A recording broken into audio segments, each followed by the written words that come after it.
Assalamualaikum warahmatullahi wabarakatuh. Halo sahabat UT, gimana kabarnya? Pada hari ini saya akan berbincang mengenai podcast kita ke episode 135 dengan tema Mulai Kuliah dengan PD, lanjutin dengan strategi. Udah tahu caranya belum? Dengan narasumber kita pada pagi hari ini yaitu bersama Profesor Rahmat Budiman, SSM Hum PhD, selaku Wakil Rektor Bidang Akademik dan Kemahasiswaan Universitas Terbuka. Halo, selamat pagi Prof. Rahmat, gimana kabarnya Prof? Selamat pagi, Alhamdulillah sehat selalu meskipun cuaca ya hujan terus, ya, tapi harus sehat. Harus sehat ya, apalagi. Olahraga tiap hari. Nah, itu dia sahabat UT. Nah, Prof, kita akan membahas tema yang menarik nih pada pagi hari ini. Nah, kita pengen kuliah PD, tapi gimana sih strateginya? Mungkin Prof. Rahmat akan bincang lebih dalam lagi ya. Nah, sahabat UT, sebelum kita lanjut ke sesi selanjutnya, saya pengen berbincang dulu nih kepada Prof. Rahmat selaku Wakil Rektor Bidang Akademik di UT ini. Prof, gimana kabarnya hari ini? Sedang aktif beribadah juga nih, bulan puasa nih Prof tentunya. Gimana Prof? Baik teman-teman sekalian, para mahasiswa Universitas Terbuka dimanapun Anda berada. Senang sekali saya diundang lagi nih ke acara podcast karena acara ini bisa mendekatkan kami ya khususnya di kantor Rektor Bidang Akademik dan Kemahasiswaan dengan para mahasiswa. Jadi saat ini kita sedang menyiapkan tutorial online dan tutorial tatap muka. Jadi ada sejumlah kebijakan baru nanti untuk tutorial online yang akan segera dimulai pada tanggal 13 April nanti ya. Insya Allah nanti kita adakan sejumlah perbaikan. Kemudian kita juga sedang menyiapkan pedoman penyelenggaraan akademik di Universitas Terbuka. Tadi pagi saya baru saja membuka dan berikan arahan untuk penyiapan tersebut. Oke, baik. Cukup padat nih jadwal Prof. Rahmat nih sahabat UT. Nah, kita pengen tahu nih Prof, pengen tahu Wakil Rektor Bidang Akademik ini mengemban tugasnya apa aja. Sementara kan UT ini cukup besar ya Prof ya, dan dengan jumlah mahasiswa yang cukup besar juga. Apa aja sih Prof mungkin? Wakil Rektor Bidang Akademik, jadi sejak OTK baru ya, organisasi tata kerja baru itu, yang sebelumnya WR1 itu hanya akademik, sekarang itu ditambah dengan kemahasiswaan. Jadi Wakil Rektor 1 itu akademik dan kemahasiswaan. Ruang lingkupnya apa? Ruang lingkupnya itu dari awal mulai registrasi, kemudian pembelajaran, ujian sampai kelulusan itu ada di UT, ada di kantor WR1. Ditambah dengan dengan aktivitas kemahasiswaan. Nah, buat mahasiswa-mahasiswa yang berada di UT-UT daerah nih, nanti kita sedang menyusun sebuah perencanaan. Nanti itu setiap UT daerah itu akan diminta untuk menyiapkan program-program unggulan unit kegiatan kemahasiswaan. Jadi ada akademik dan kemahasiswaan juga merangkup di situ ya. Baik. Kalau boleh tahu nih, Prof. Rahmat nih, mungkin sahabat itu juga penasaran nih, bersentuhan dengan terkait apa bidang yang tugas Bapak saat ini untuk akademik dulu nih Pak, kita bahasnya ya. Lebih ke apa sih Pak mungkin? Ya, akademik sekarang seperti saya katakan tadi, tutorial kita siapkan, kemudian bahan ujian juga sedang kita persiapkan juga. Kemudian yang tidak kalah pentingnya adalah pelaksanaan ujian. Nah, pelaksanaan ujian berkaca dari semester lalu ya. Tentu kita harus melakukan improvement di semua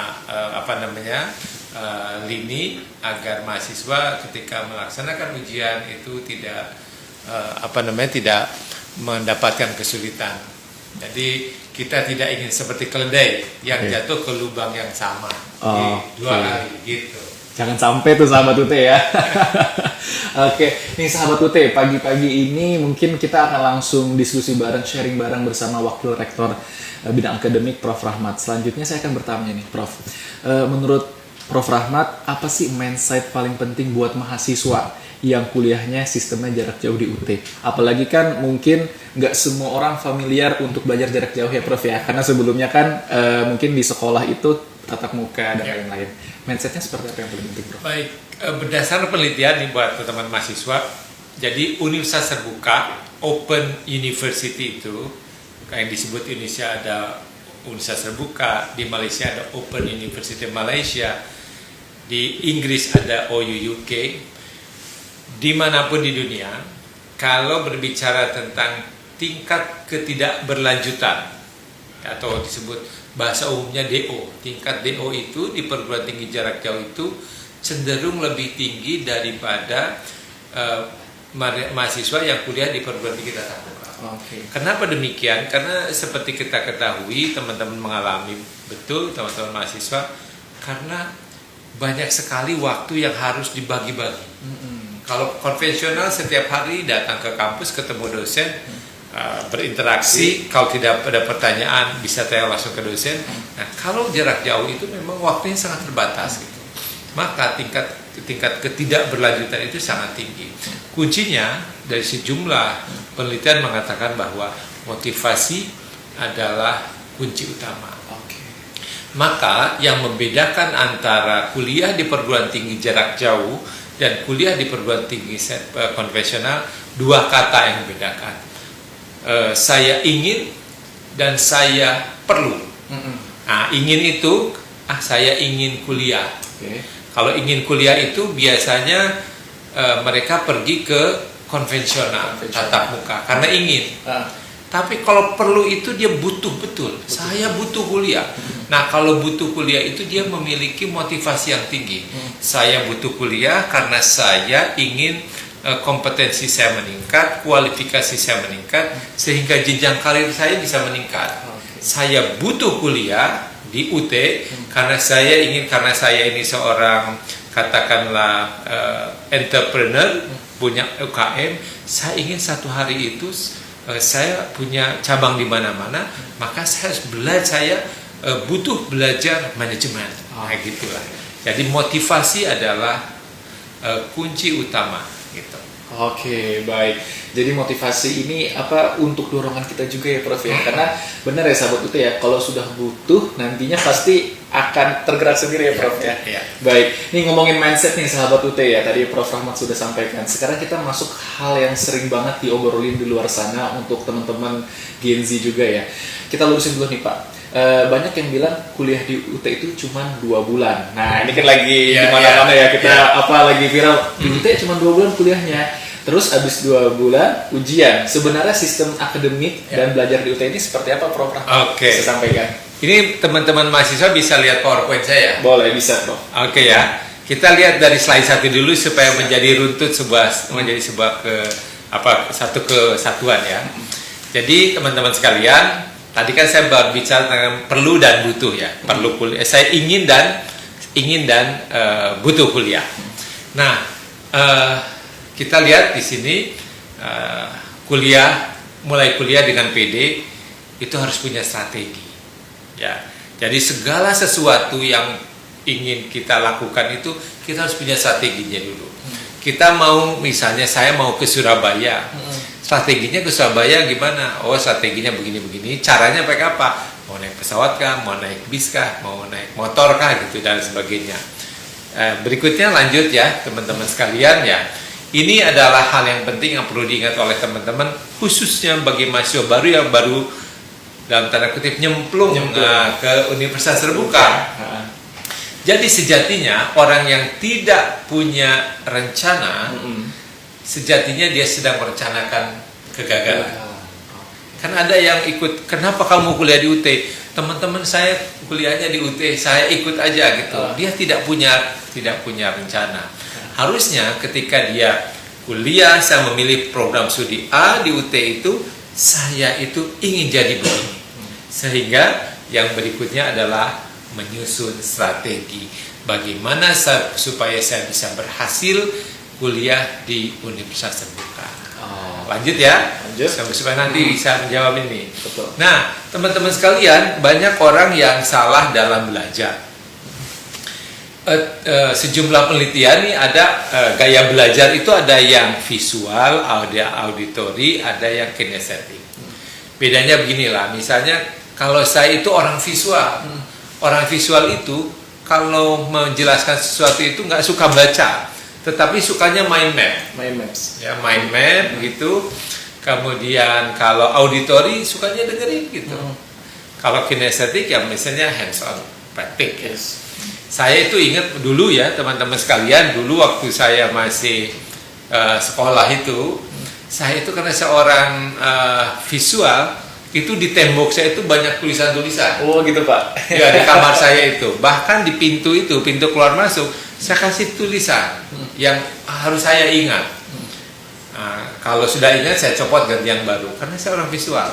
Nah, di sini teman-teman bisa disalin ini di layarnya. Ada salah satu contoh ya, cara untuk mengetahui gaya belajar kalian masing-masing. Silakan nanti diisi tuh ada survei pendek di situ ya, ke education planner itu nanti akan ketahuan teman-teman itu orang visual kah, orang auditory kah, ada ataukah orang kinestetik. Nanti cara belajar berbeda. Jangan sampai orang auditory dipaksakan untuk visual, nanti hasilnya tidak maksimal. Gitu ya caranya ya Prof ya. Iya betul, gitu ya. Nah lanjut. Oke, next. Nah ini belajar untuk menjawabnya Mas Garsata, dia betul nggak belajar di UT itu 2 bulan. cuma 2 bulan. Kuliahlah di UT. Di UT itu kuliahnya 2 bulan. Wah itu banyak sekali. Nah di hari ini saya ingin meluruskan. Jadi teman-teman, belajar di UT itu beda dengan perguruan tinggi lain. Di UT itu 3 pilar ekosistem belajar di UT itu, saya menyebutnya pilar ekosistem. Mungkin kalau dosen lain beda juga itu penamaannya. Jadi di UT itu yang pasti belajar itu harus terstruktur, harus ada belajar mandiri. Yang ketiga itu adalah belajar terbimbing. Kita bahas satu-satu dulu. Apa yang dimaksud dengan belajar terstruktur itu? Next slide. Nah, teman-teman mahasiswa itu kan pasti sudah nerima bahan ajar, cetak maupun digital. Buka halaman pertama, di situ ada tinjauan mata kuliah. Nah, baca itu dulu, tinjauan mata kuliah. Mata kuliah itu berbicara tentang apa sih gitu? Itu tidak boleh dilewatkan. Kemudian di halaman berikutnya itu ada peta kompetensi. Nah, peta kompetensi itu bagaimana cara kita mahasiswa ini mempelajari modul tersebut. Nah, misalnya ada modul 1, lanjut ke modul 2, kemudian modul 3, 4, 5 itu dalam satu klaster, kemudian lanjut ke modul berikutnya. Nah, artinya apa? Mahasiswa itu belajar di modul 1, belajar, kemudian ada tes formatif, ada assessment, di self assessment. Kemudian di situ kan ada catatan. Apabila masih di bawah 70%, Anda harus mengulang dulu modul 1. Nah, terus baru ke modul 2, modul 3. Nah, karena modul 3 nih di layar nih, modul 3, 5, 7 karena ini sebuah klaster 3, 4, 5 boleh saja mau 3 dulu, mau 4, 5 atau 5 dulu, 3, 4 boleh karena ini satu klaster, gitu ya. Nah, baru setelah 3 itu dipelajari, lanjut ke modul ke-6 sampai modul terakhir. Tidak boleh karena saya kan sukanya dari belakang, belajarnya dari modul 9 dulu misalnya. Nah, itu artinya tidak terstruktur cara belajarnya. Berikutnya adalah belajarnya secara mandiri. Nah, mandiri itu sendirian, tidak perlu sendirian. Mandiri itu artinya inisiatifnya sendiri, bisa belajar mandiri. Kenapa? Karena bahan ajar UT itu kita desain secara supaya bisa self pace, diikuti secara mandiri tadi itu. Modul 1 dulu, 2, 3, 4, 5 secara bersamaan, seterusnya self pace sesuai dengan ritme. Kemudian belajarnya mau pagi, siang, sore, malam, up dan di mana saja boleh. Kemudian self explanatory power. Di situ dijelaskan ya. Dijelaskan, ada contoh, ada latihan, ada tes formatif, itu disediakan. Beda dengan buku-buku yang dijual umum. Betul. Tidak ada namanya explanatory power, tidak ada namanya contoh dan non-contoh. Nah, kemudian teman-teman mahasiswa juga pasti menemukan modul UT kok bacanya gini ya. Ada misalnya ketika baca ada kalimat. Nah, sekarang cobalah latihan di bawah ini. Nah, itu adalah sebuah bentuk dialog. Seolah-olah itu teman-teman mahasiswa itu sedang mendengarkan saya, misalnya gitu, sebagai penulis modul, sedang menjelaskan. Nah, self-content itu artinya semua yang kalau di tinjauan mata kuliah itu itu semuanya sudah ada di situ. Jadi tidak perlu sebenarnya harus mencari sumber referensi lain karena sudah ada di situ materinya, gitu ya. Yang terakhir adalah ada self assessment untuk menguji apakah mahasiswa itu sudah paham betul materi itu, capaian pembelajaran itu ada self assessment. Makanya tadi tuh nggak boleh misalnya lompat ke modul 2. Kalau modul 1 saja nilainya masih 50 gitu ya. Nah, itu ya belajar mandiri. Nah, terakhir ini adalah belajar terbimbing.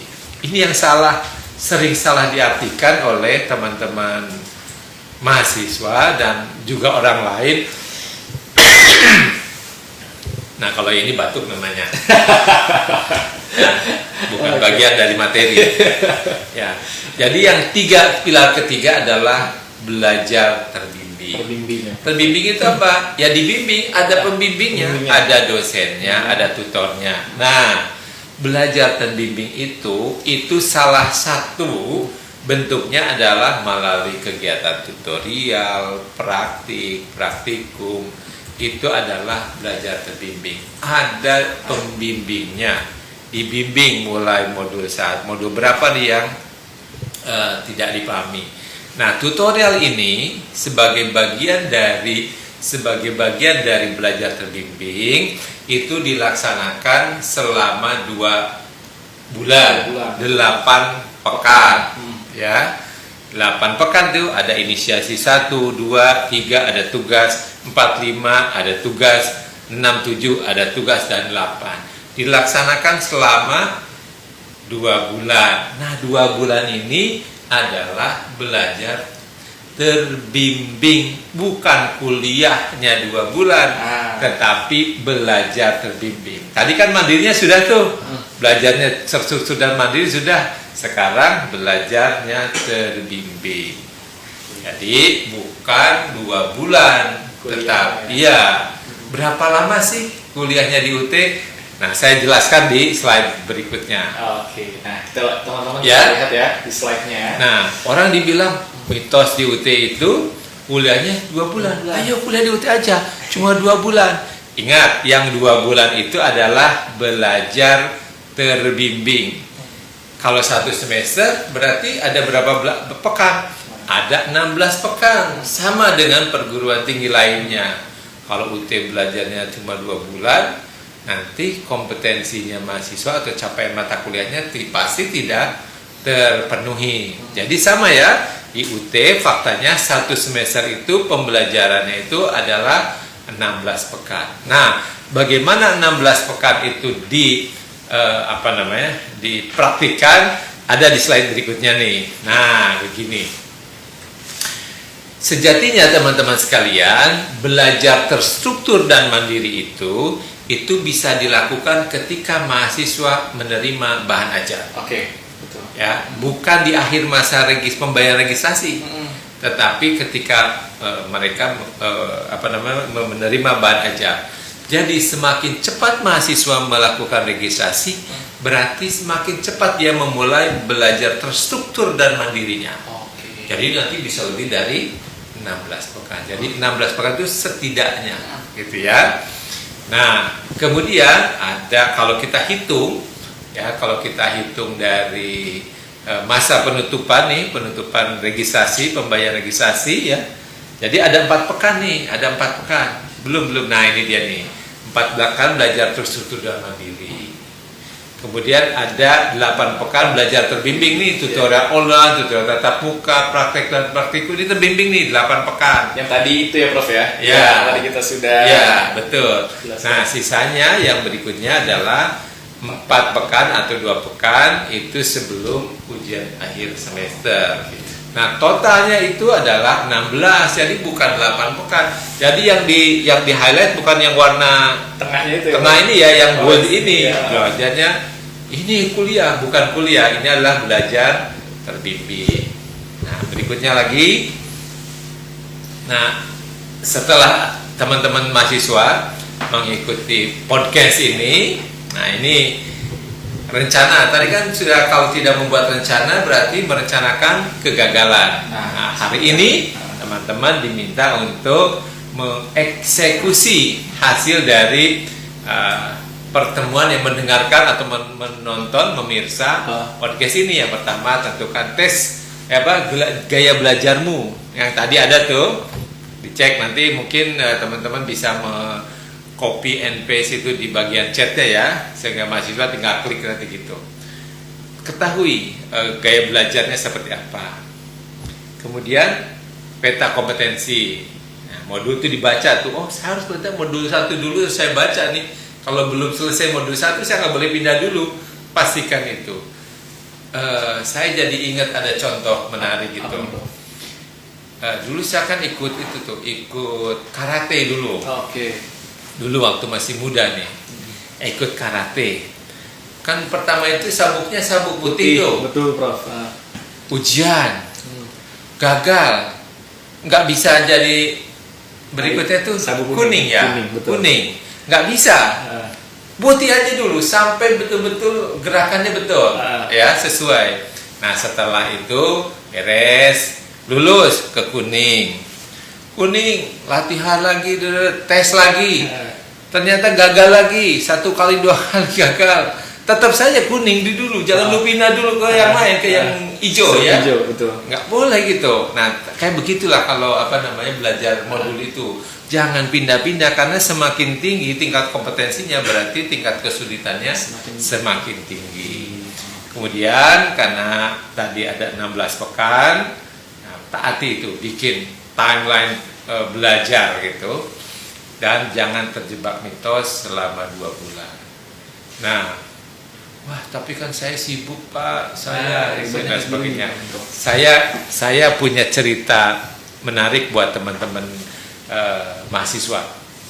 Satu hari saya punya mahasiswa yang tinggal di Hong Kong dan kerja sebagai domestic worker yang menjaga anak kecil.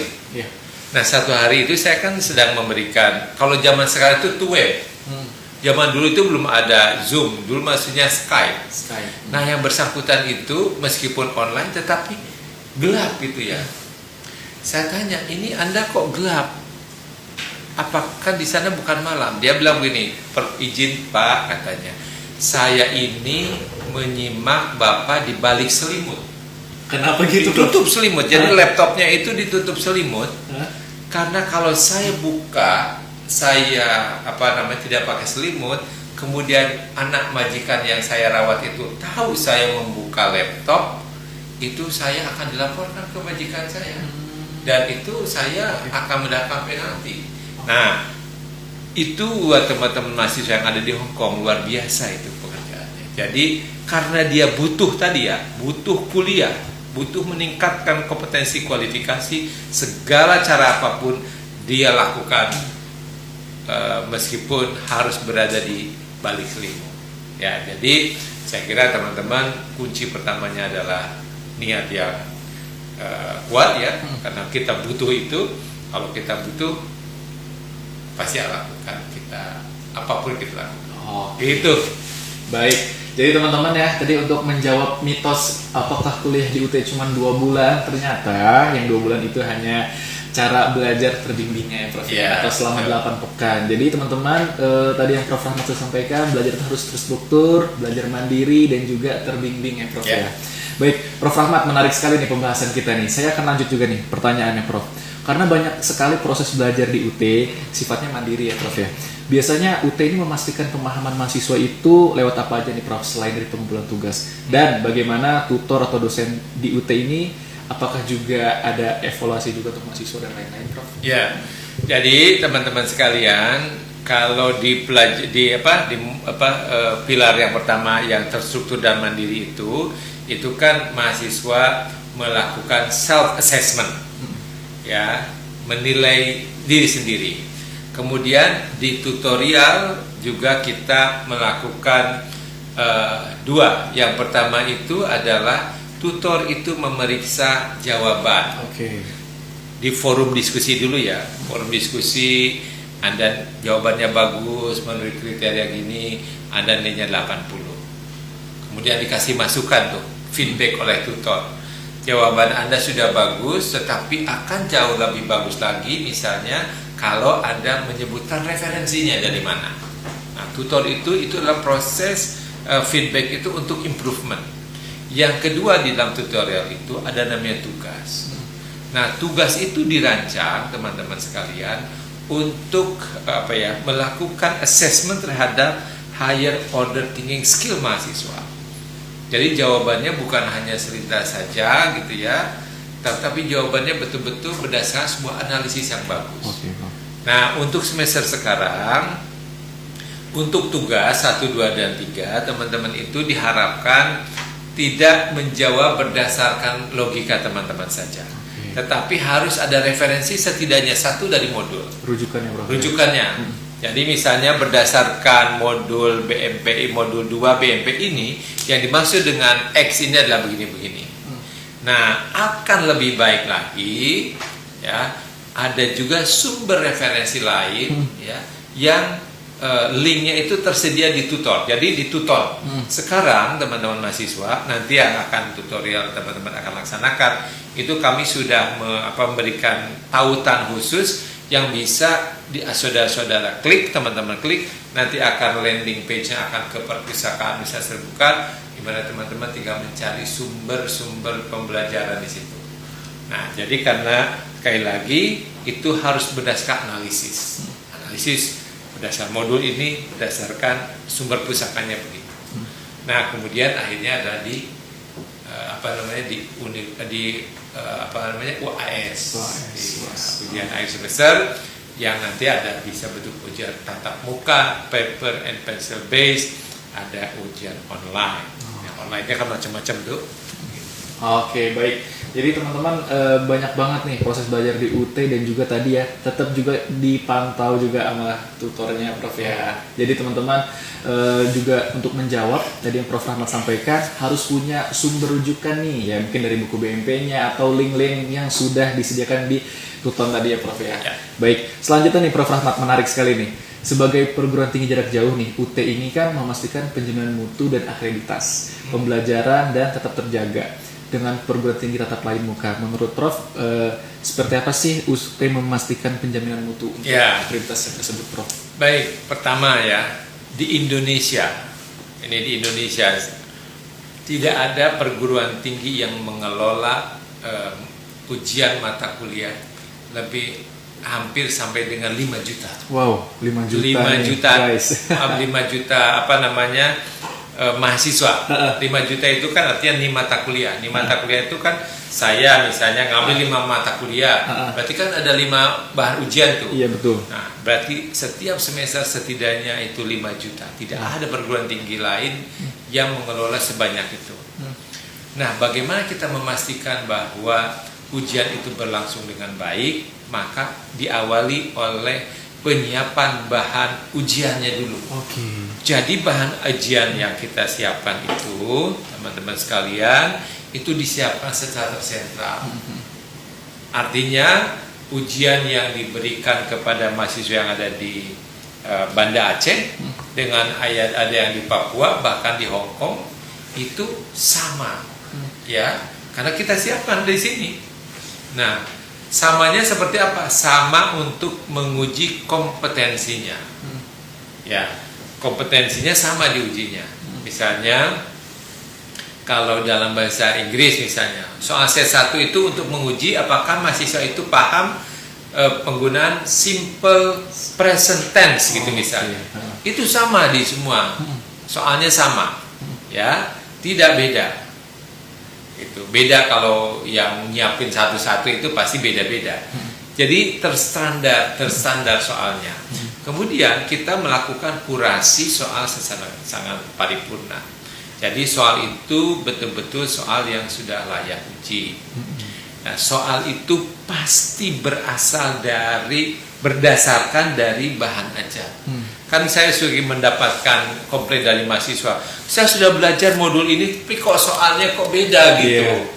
Soalnya beda, ya kalau kata-katanya pasti beda. Nah teman-teman, modul 1 sampai soal nomor 1 sampai nomor 1 terakhir itu untuk menguji kompetensi pemahaman capaian mata kuliah yang ada di setiap modul. Pasti gitu. Ya. Modul 1, soal nomor 1 pasti ada di nomor 1 dan seterusnya. Itu tidak mungkin misalnya kami Universitas Terbuka menguji pemahaman mahasiswa yang tidak ada di modul. Itu tidak mungkin. Nah, kemudian diselenggarakan secara masif ya, seperti SNPTN gitu ya, masif, tapi ini jumlahnya jauh lebih banyak gitu. Secara masif, kemudian karena masif kita harus kawal dengan baik, ada pengawas ujian, kemudian ada pengawas keliling. Kalau itu namanya ujian tatap muka, kemudian ada pengawas yang online, yang kalau ujiannya online kita awasi semuanya. Nah, teman-teman sekalian, unfortunately di semester kemarin itu banyak sekali pelanggaran ujian yang menggunakan alat komunikasi. Ya, jadi mohon kepada teman-teman sekalian, persiapkanlah ujian itu dengan baik. Jangan menggunakan alat komunikasi, membuka modul, membuat contekan-contekan itu, karena nanti sanksinya sangat berat. Sanksinya itu bisa tidak lulus semua mata kuliah, gitu ya. Jadi pastikan tidak menggunakan HP. Kalau misalnya begini, Pak, ibu saya misalnya sedang dirawat misalnya, saya harus on terus HP-nya. Jangan disimpan HP-nya di sini. Sampaikan ke pengawas, Pak, Ibu, Bapak pengawas, saya sedang kondisi seperti ini. Barangkali nanti ada telepon masuk, tolong saya diberitahu. Komunikasikan itu dengan pengawasnya, karena ibu saya sedang dirawat di rumah sakit. Saya butuh update. Disampaikan, jangan dikantongin di sini. Kalau dikantongin, dicurigai, pasti buka begitu. Nah, kalau memang betul dari orang tuanya, dari sanak familinya, kalau ternyata itu misalnya memang berbuat curang, nah itu kan akan dicatat di berita acara, sampailah ke sini. Ya, saya sudah malang melintang ini mulai dari ujung barat sampai ujung timur mengawasi ujian, dan banyak sekali mahasiswa yang mencoba-coba menggunakan alat komunikasi. Dan saya ingatkan kembali kepada mereka, kalau tetap menggunakan alat komunikasi, Anda tidak saja tidak lulus mata kuliah ini, tetapi semua mata kuliah yang diregistrasikan di semester itu akan nilainya E karena pelanggaran. Jadi siapkan dengan baik, jadilah mahasiswa-mahasiswa yang bertanggung jawab. Jadi harus tetap punya tanggung jawab ya teman-teman ya. Yang terakhir nih adalah penilaian. Nah, ini penting banget nih teman-teman nih. Ini ya, saya ingin memberikan pemahaman kepada mahasiswa. Jadi nilai yang baik UTM, ujian tatap muka, maupun online dan esai itu nanti dikirim ke semuanya ke kami di pusat di sini. Ya, kalau yang UTM itu kalau multiple choice kita scan. Kita scan, kemudian kan kita hasil scan itu keluar tuh nilainya. Misalnya Rahmat, nilai UAS-nya itu ternyata 80. Nah, langsung tuh masuk ke kalau saya bisa gambarkan. Nah, ini ya, teman-teman bisa lihat ini ya, 3 pilar ini ya. Betul. Nah, gini. Contoh. Bisa lihat. Pilar 1 itu anggap saja itu adalah nilai tutorial online. Nah, nilai tutorial online teman-teman kan sudah ada tuh, ya. Nilai tutorial online, misalnya tutorial online nilainya itu 80. 80. Kemudian pilar kedua itu akan diisi oleh nilai UAS. Nilai UAS nanti pas hasil oleh sistem, nilai UASnya nyemplung ke yang pilar kedua tuh. Iya, betul, Bro. Nyemplung ke situ. Di sini 80, di UASnya misalnya 90. Nah, nanti yang terakhir itu pilar C itu adalah nilai akhirnya. Penggabungan antara nilai tutorial online dan sebagainya ditambah dengan UAS, kemudian jadilah nilai akhir.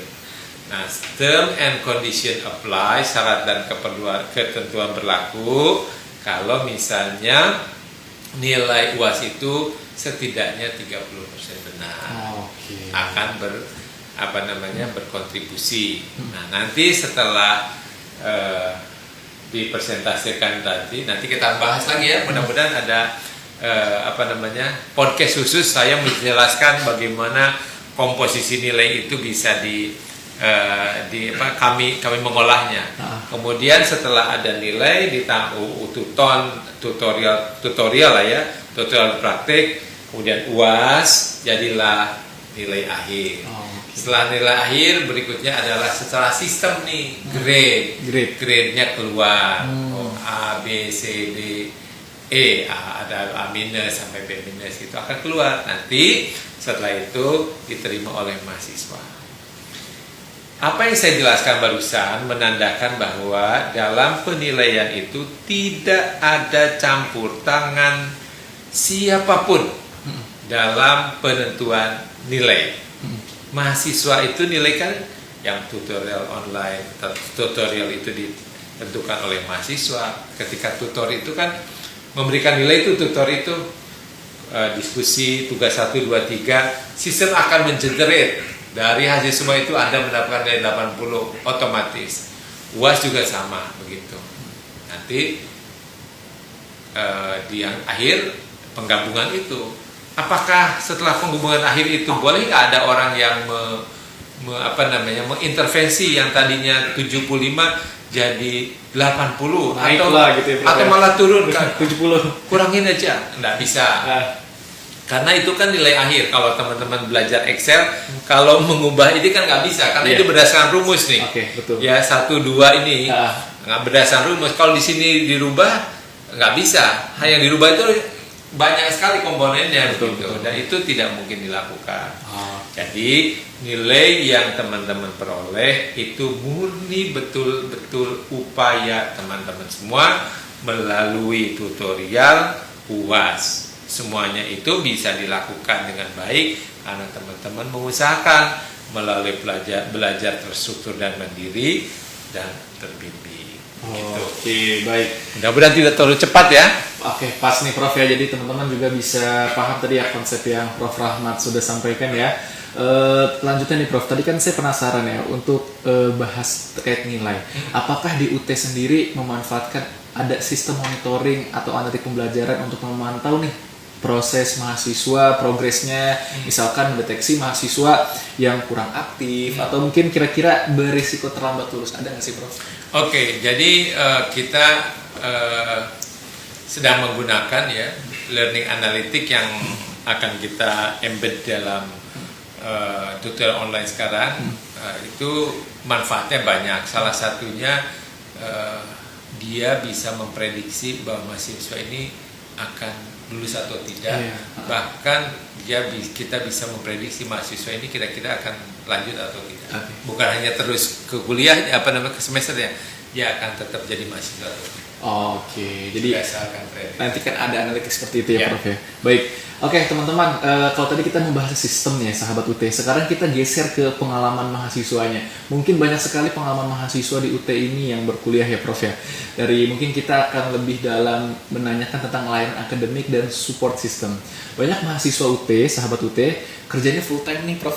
Ya, apalagi beragam latar belakangnya Prof ya. Bagaimana UT menyesuaikan sistem belajar agar tepat dan fleksibel tanpa mengurangi kualitas akademik? Mungkin bisa dikasih saran-saran nih Prof. Jadi karena tadi ya belajar mandiri dan terstruktur itu adalah salah satu ciri belajar yang fleksibel. Mahasiswa bisa belajar di mana saja, kapan saja, dan berapa lama. Nah itu. Beda kalau dengan tatap muka. Tatap muka itu kalau tidak bisa datang hari itu ke kelas, maka nanti dianggapnya tidak hadir. Kalau di UT tidak. Itu salah satu fleksibilitasnya itu adalah modul yang kita desain terstruktur dan mandiri. Nah kemudian tutor online. Tutor online itu kan sangat fleksibel juga. Bisa dilakukan kapan saja, bisa diakses kapan saja. Tetapi ada time frame-nya juga ya, bukan lepas begitu saja. Kenapa ada time frame? Karena itu salah satu pendidikan karakter. Ya, supaya teman-teman bisa menjadi pribadi-pribadi yang punya stick pada sebuah rules yang sudah ditentukan. Nah, kemudian kita juga memberikan layanan kepada mahasiswa. Ada teman-teman di daerah, kemudian di sini ada Halal UT, kemudian ada media sosial Universitas Terbuka. Bahkan teman-teman di fakultas ini, para ketua program studi itu punya WAG mahasiswa. Nah, mahasiswa itu bisa berkumpul di situ di WAG tersebut. Diskusi. Kalau ada pengalaman misalnya kesulitan bisa tanya di situ. Nah, kalau bisa sudah lulus bisa keluar tuh ganti dengan yang baru. Jadi pada prinsipnya kita siapkan layanan komunikasi dengan mahasiswa. Kenapa kita berikan itu? Karena salah satu penyebab tidak selesainya mahasiswa di perguruan tinggi jarak jauh adalah mereka sebut dengan feeling alone and isolated. Tersendiri dia, kesepian. Saya nggak tahu mesti nanya ke siapa kalau ada masalah ini. Padahal kita sudah siapkan channel-channel komunikasi, termasuk media sosial yang dimiliki oleh teman-teman dari Universitas Terbuka, termasuk teman-teman di daerah. Jadi seperti itu ya, Prof ya. Selanjutnya nih, penasaran nih, jika tadi ya mahasiswa mengalami kendala akademik atau administratif, bagaimana mekanisme bantuan di UT dan seperti apa sih target respon layanan yang akan diberikan UT kepada mahasiswa, Prof? Ya, mahasiswa bisa saya tidak bisa minum karena puasa ini. Padahal ada magnya di depan. Jadi teman-teman sekalian, apabila ada kesulitan, itu manfaatkan semua saluran. Ya, manfaatkan semua saluran, baik itu media sosialnya maupun ada Halo UT, ada kontak center yang bisa dihubungin gitu. Kalau bisa tergabung dengan teman-teman di prodi ya lebih baik gitu. Betul, Bro. Karena teman prodi itu pasti bisa menjawab lebih pas gitu. Nah, kemudian kalau memang memungkinkan ke UT daerah, datang ke UT daerah, kenapa tidak gitu kan? Setelah sekalian silaturahmi, kemudian melihat bagaimana bangunan bisa terbuka di daerah masing-masing yang harapannya akan membangun rasa bangga teman-teman mahasiswa. Gitu. Jadi tidak perlu khawatir teman-teman, gunakan semua saluran yang bisa memberikan informasi untuk pelayanannya, Prof ya. Tadi ada Halo UT dan sosmed UT, dan kita akan respon juga ya, Prof ya. Selanjutnya tadi kita sudah bahas akademik nih, kita akan ke mahasiswaan. Tadi kan karena wakil rektor bidang akademik dan kemahasiswaan. Nah, ini menarik nih, Prof. Sahabat UT penasaran nih, bagaimana sih kita ini membangun soft skill seperti leadership, komunikasi, dan teamwork, sementara sistem belajar kita di UT ini jarak jauh. Nah, menurut Prof Rahmat bagaimana nih? Ya, baik. Teman-teman mahasiswa nih. Ya, salah satu tadi yang saya sampaikan, kenapa tutorial online itu ada 1 minggu, ada 2 minggu dan sebagainya, itu salah satu itu membangun soft skill juga, bagaimana membangun kedisiplinan mahasiswa. Nah, teman-teman mahasiswa dimanapun Anda berada, sejak pindah ke WR1 kegiatan kemahasiswaan, nanti teman-teman UT daerah itu mulai tahun ini itu menyusun pertama memastikan organisasi kemahasiswaan itu ada hadir di setiap UT daerah. Sejumlah UT daerah sudah mendirikan organisasi kemahasiswaan. Kemudian ada unit kegiatan kemahasiswaan. Unit kegiatan mahasiswanya ada beberapa gitu. Nah, kami sudah melakukan rapat koordinasi nasional. Tiap UT daerah itu dapat memilih program unggulan unit kemahasiswaan, unit kegiatan kemahasiswaan. Nah, unit kegiatan mahasiswa itu bisa kurikuler, bisa juga misalnya minat dan bakat. Bisa olahraga, bisa misalnya kalau teman-teman minatnya untuk mengembangkan bisnis gitu, itu kita bisa lakukan. Kemudian ada juga misalnya mau bikin kelompok public speaking, kemudian debat bahasa Inggris, debat bahasa Indonesia, dipersilakan.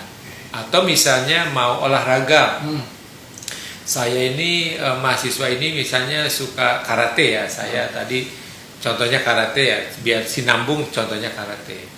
Misalnya ada dikumpulkan tuh mahasiswanya di masa UT, kita mau sukanya karate, kita bikin unit kegiatan karate gitu.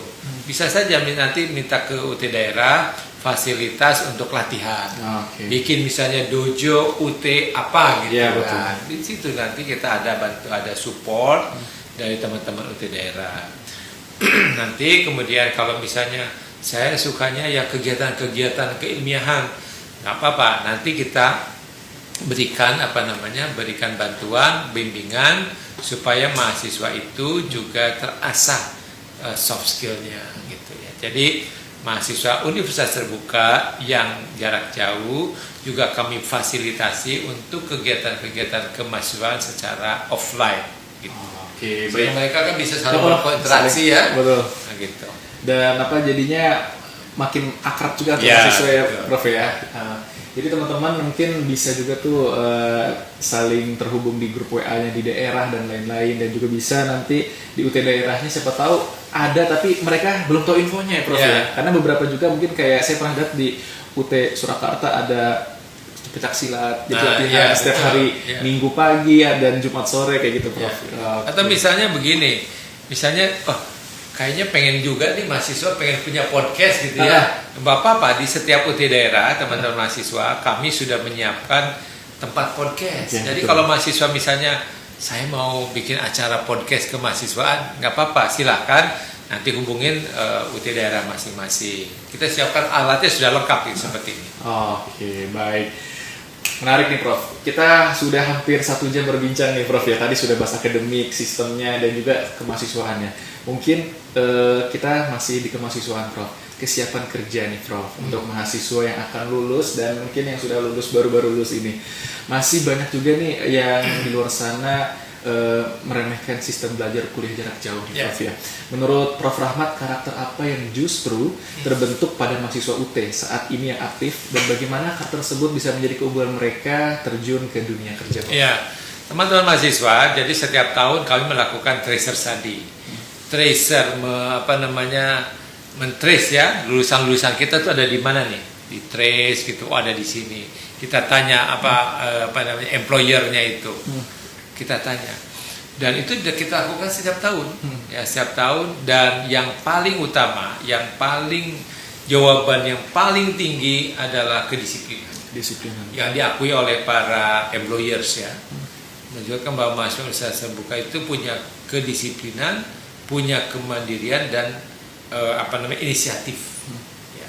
Karena terbiasa ya belajarnya secara mandiri, nggak ada istilah ayo belajar. Jadwal belajar nggak ada. Orang lain mengingatkan, diingatkan oleh sendiri. Otomatis. Jadi itu yang paling paling jawaban top 3 itu ya itu. Mereka itu komitmen, integritas, ya inisiatif itu. Nah, teman-teman sekalian, bagaimana supaya kesiapan belajar itu, kesiapan bekerja? Nah, saya menghimbau nih buat mahasiswa sekalian, khususnya yang nanti akan masuk ke semester 5-6, itu ikutlah program Peluru Universitas Terbuka. Ya, program Peluru itu apa? Yaitu pengambilan mata kuliah di luar Universitas Terbuka. Dan dulu adanya program magang, ikutilah program magang. Supaya apa? Supaya teman-teman itu nanti memiliki kompetensi dan kualifikasinya lebih, portofolionya lebih nih. Jadi ketika melamar itu Anda punya sertifikat ini, punya sertifikasi, bahkan sampai sertifikasi.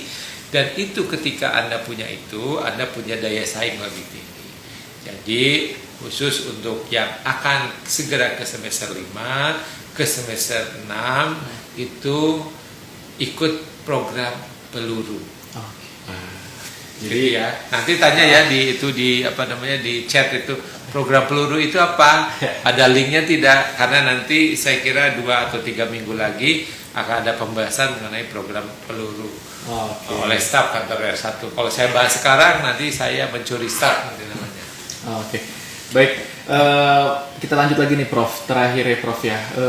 Menurut Prof Rahmat nih, skill apa yang wajib banget diasah mahasiswa UT saat ini agar nanti nggak cuma lulus doang nih Prof, biar bisa bersaing di dunia kerja, karena kan mungkin dunia kerja sekarang skill juga perlu ya Prof ya. Menurut Prof apa Prof? Oke, baik. Ini yang penting ya, bahwa nilai dalam ijazah itu juga sangat penting ya. Tapi kemarin saya mendapatkan pencerahan dari Prof Ainun, Ketua Majelis Wali Amanat Universitas Terbuka. Dulu beberapa tahun yang lalu sejumlah perusahaan itu tidak mempersyaratkan ijazah, yang penting adalah kompetensi. Tapi sekarang berdasarkan majalah Fortune ya, itu katanya sekarang sejumlah perusahaan di luar negeri itu mulai lagi melihat ijazah. Karena ijazah itu kan mencerminkan who the student is atau who the applicant is gitu ya. Siapa sih yang melamar itu seperti apa? Itu bisa dilihat dari perolehan nilai itu. Nah, itu saja kan tidak cukup. Seperti tadi teman-teman sekalian, apabila sudah punya ijazah, punya sertifikat, punya sertifikasi, kemudian skill yang perlu ditingkatkan adalah adalah penguasaan internet. Ya, internet literasi harus meningkat, termasuk penggunaan artificial intelligence.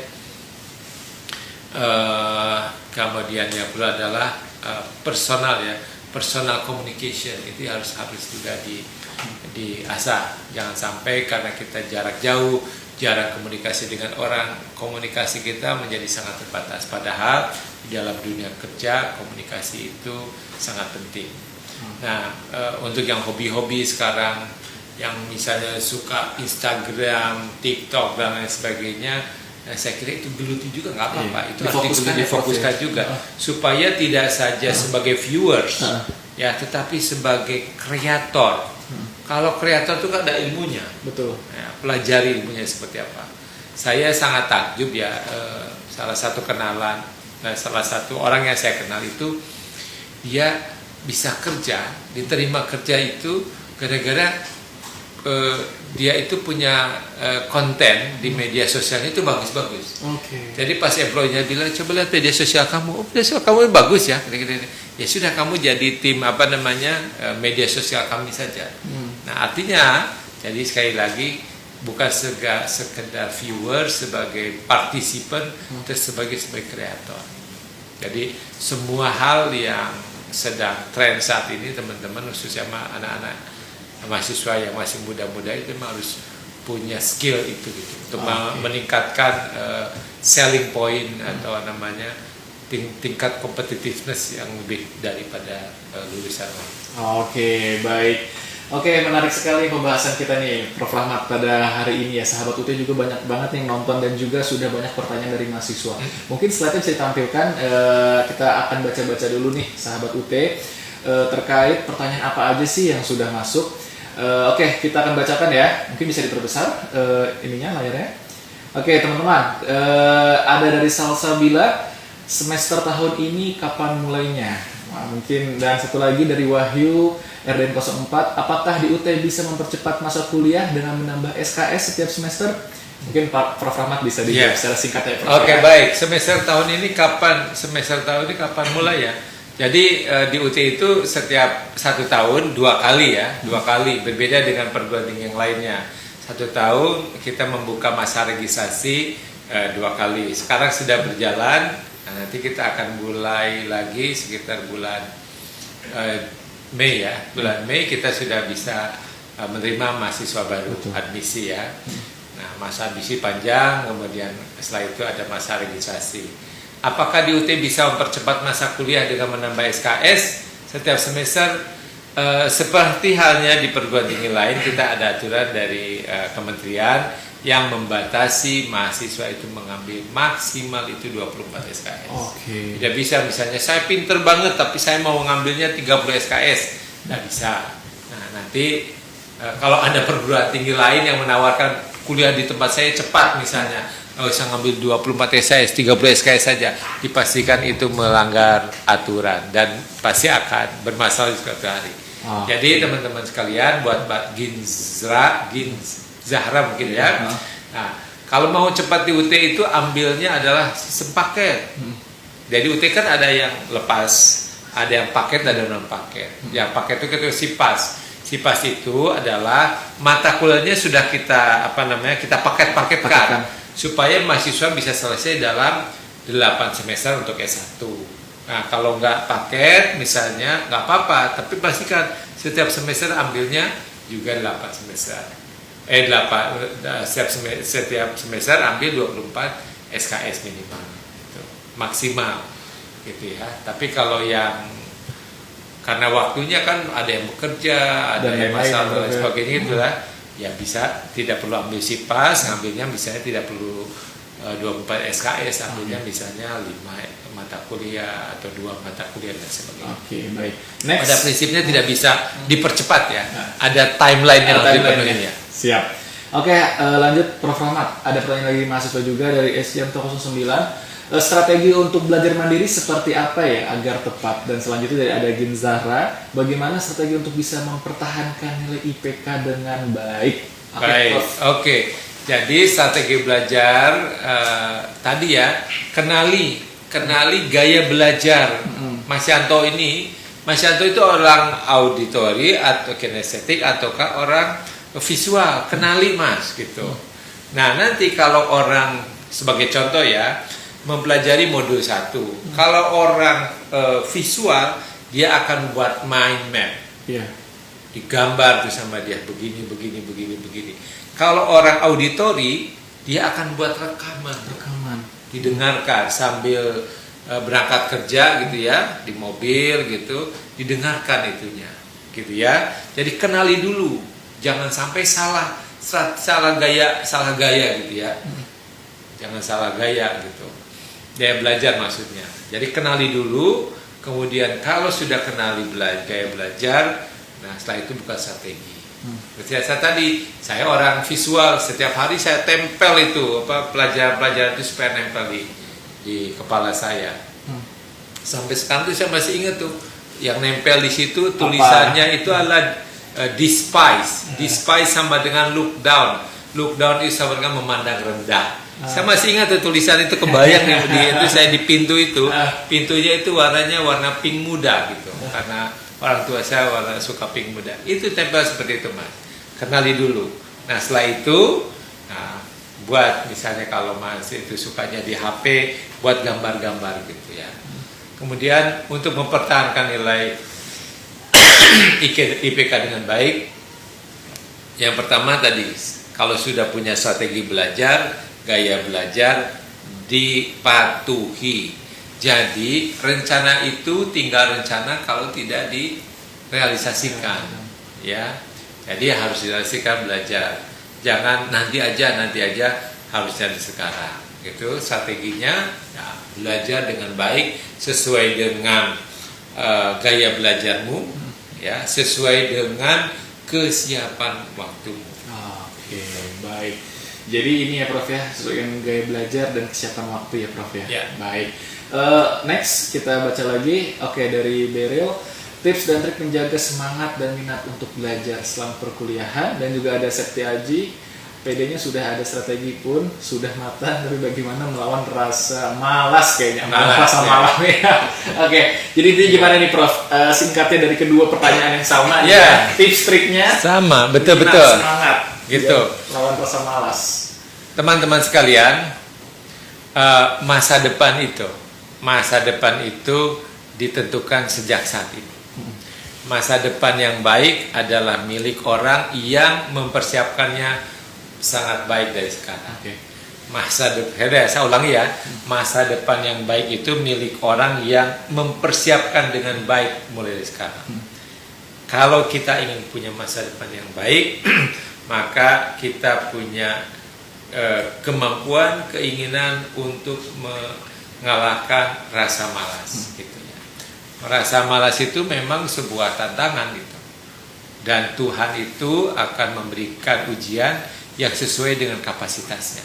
Dan saya yakin karena sudah kapasitasnya, Mbak Septa, Mbak Biril itu pasti bisa mengalahkan rasa malas itu, membangkitkan rasa semangat itu, karena Tuhan juga tahu Mbak Septi, Pak Septa, Aji, dan Mbak Biril itu pasti bisa. Tidak mungkin Tuhan memberikan ujian yang di luar kemampuan kita. Paling malasnya diajak ngopi sama teman-teman. Ngopi yuk. Mau baca 1 modul dulu. Nanti saya nyusul. Gitu. Jadi juga harus komit sama dirinya dulu ya, Prof ya. Tetap semangat dan belajarnya juga. Prof, beberapa pertanyaan yang sudah saya bacakan. Sebelumnya juga kita sudah bikin polling nih, Prof Rahmat ya. Kita akan bacakan hasil polling tersebut. Udah merasa siap belum kuliah model mandiri kayak gini di UT? Dan banyak sekali jawaban polling 65% siap, gas. Wah, betul pada siap nih. Yang masih 35% masih adaptasi nih. Berarti adaptasi tadi teman-teman harus ini ya dicatat tadi ya, poin-poinnya ya, belajarnya harus terstruktur ya Prof ya, dan lain-lain ya Prof ya. Next, kalau ditanya cara sistem belajar di UT, kamu bisa jelasin nggak? Wow, dan ternyata sahabat UT bisa dong. Nah, berarti teman-teman sudah paham nih bagaimana konsep belajar di UT dan sistem belajar di UT, dan hampir setengah 58% ya Prof menyatakan bisa, dan juga mereka juga masih belum percaya mungkin ya Prof untuk menjelaskan. Next lagi. Jawab jujur, kalau nggak ada yang mengingatkan kamu, tetap belajar atau enggak? Dan jawabannya tetap dong, jalannya belajar. Nah benar, karena inisiatif tadi ya Prof ya. Otomatis yang tadi Prof Rahmat sampaikan, inisiatif, kemandirian itu yang dirasakan mahasiswa UT itu akan udah tertanam ya Prof ya. Next, pernah ngerasa kok gua mulai jarang aktif belajar mandiri ya? Wah, mungkin sahabat UT jawabannya hampir banyak nih Prof. Pernah banget. Mungkin ini tadi ya Prof ya, semangat ya. Semangat. Harus semangat lagi ya. Dan 24% masih menjawab aman sejauh ini. Berarti ini masih yang konsisten. Saya ikut batuk juga. Lagi puasa nih sahabat nih. Kita sudah bacakan polling Prof Rahmat dan juga pertanyaan-pertanyaan tadi mahasiswa sudah kita jawab. Mungkin Prof Rahmat dari saya terakhir satu pesan buat mahasiswa UT yang lagi berjuang waktu antara kerja dan perkuliahan dan keluarganya juga Prof. Bagaimana pesan untuk Prof Rahmat? Silahkan Prof. Ya, baik, kalau tadi sudah bisa tentang semangat dan lain sebagainya, cara memotivasi diri. Tapi tadi karena pollingnya banyak mengenai tentang itu ya, moodnya turun, kemudian semangatnya turun. Dari saya adalah carilah sumber penyemangatmu. Cari sumber penyemangatmu. Bisa saja dia itu orang tuamu, bisa saja dia itu anakmu, bisa saja itu kekasihmu, gitu ya. Cari sumber penyemangat. Saya waktu penelitian S3 saya dulu, saya akan wawancarai sejumlah mahasiswa. Ada mahasiswa yang usianya sudah hampir 50 tahun. Saya bilang, kenapa ibu masih semangat untuk belajar? Ya, dia bilang begini, saya yang menjadi penyemangat saya adalah anak saya. Saya ingin buktikan kepada anak saya bahwa meskipun ibunya seorang tenaga kerja di luar negeri, ibunya dulu pendidikannya rendah, ibunya itu bisa menjadi contoh anak-anaknya. Dia menjadi semangat. Anaknya itulah sebagai sumber penyemangat. Saya misalnya, saya akan mencari penyemangat ibu saya. Ibu saya sudah berusaha kerja siang dan malam misalnya begitu, mencari nafkah untuk membiayai saya kuliah. Masa saya harus menyia-nyiakan uang yang dibelanjakan oleh ibu saya? Maka saya harus bersemangat. Jadi sekali lagi, cari sumber penyemangatmu dan jadikan ia sumber inspirasimu supaya kamu menjadi manusia yang berhasil. Mantap. Benar teman-teman ya, kita harus cari sumber semangat apapun itu ya, baik keluarga dan lain-lain, karena kita punya tujuan, apalagi tujuan kita berkuliah ini ya untuk menjadi sarjana dan seperti lain-lainnya Prof ya, untuk membanggakan orang yang kita semangat tadi Prof ya.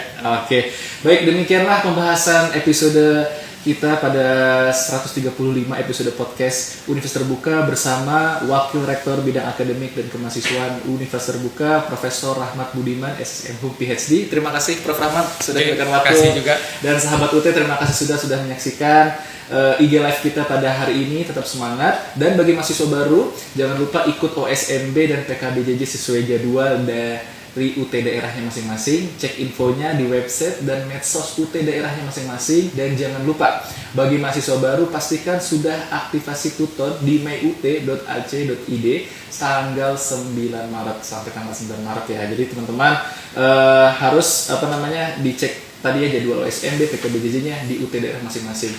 Dan demikian episode ke-135. Sebelum itu saya pengen pantun dulu Prof. Oke, izin pantun dulu, dibantu catatnya ya. Oke.